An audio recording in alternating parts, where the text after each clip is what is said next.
Prime Minister Mark Carney has spent a lot of time on the ice, an ice rink, whether watching from the stands to skating with the Oilers on the campaign trail. He talks a lot about hockey too, all the way back to his college days at Oxford and Harvard. While Carney was the third string goalie for the team, he still left an impression on his teammates and friends. Joining me now is Mark Benning, who went to Harvard University with Prime Minister Mark Carney. This is the other Mark, the Mark who's not a Prime Minister. Hi, Mark. Nice to see you. Hi, Rosemary. Good to see you, too. Tell me how you met the Prime Minister, Mark Carney, before he was Prime Minister. So I met him at Harvard. We were both hockey players and economics students. And I guess I first met him on the ice. Great. And who was the better player, you or him? Well, he was a goalie and I'm a defenseman, so my role was to protect him and keep pucks away as much as I could, and his role was to stop anything that got past me. So we were working much more together than against each other. Got it. And in terms of economics students, who was the better student, would you say? Oh, he was far better. He's very smart. He picks things up really quickly. And what might take me, a half hour to learn would take him 5 or 10 minutes. So he clearly excelled in that area. How are you? I mean, obviously you've stayed in touch, I would imagine. Yeah. Yeah. And I mean, you've seen the trajectory of his career. He's done big things. But how surprised are you that he is now the Prime Minister of Canada? Not surprised. Mark has always excelled at what he's done. Yeah. And I remember even at Harvard, he talked about going back to Canada and working in public service someday. Yeah. And, while I wasn't sure that was going to be the Prime Minister, I could tell he was sort of destined for great things. Mm.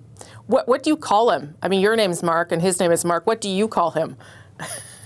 I got a couple different nicknames for him. One is just Carnes, playing his last name. And the other one is kind of funny. Our coach at Harvard, our hockey coach, was from Boston, had a really thick Boston accent, and would call him Mark Carney in that accent. And so when I see him sometimes, I'll call him Mark just to allude back to that time.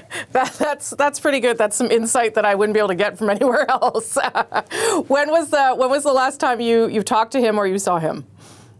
Yeah, so he was in Edmonton about, a few weeks ago, and invited me to the Edmonton Oilers hockey game.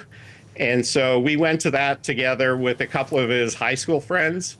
And that was great. We sat in the stands, and he had an entourage of RCMP and police officers kind of protecting him. But it was wonderful to see him then. Canadians, I think, are still getting to know the Prime Minister, and we'll see how many years they have to get to know him. But what would you say to Canadians about his ability to do this job in this kind of critical moment for the country?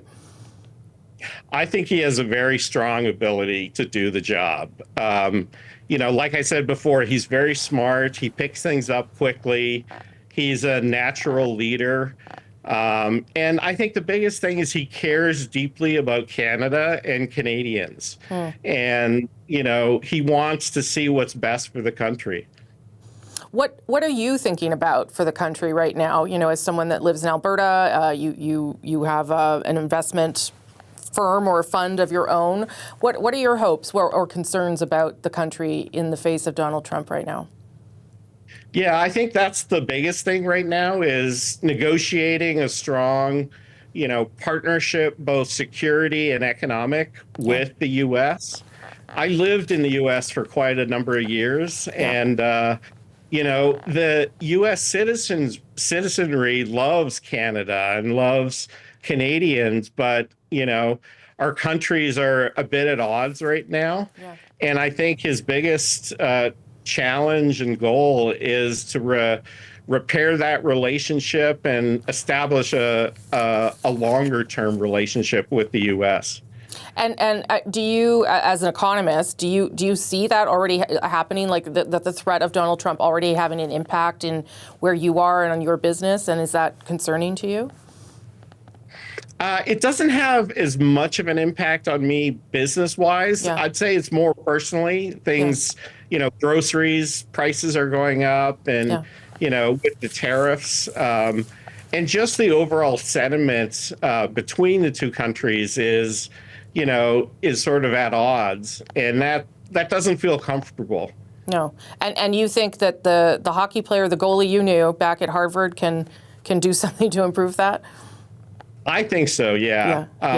He has, even though he doesn't have a lot of experience being a politician, he has a tremendous amount of experience managing crises and working with world leaders. And so I think he can bring that to bear in his discussions with President Trump.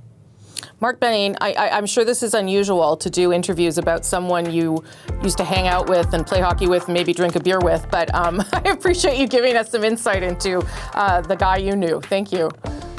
Sure. Thank you.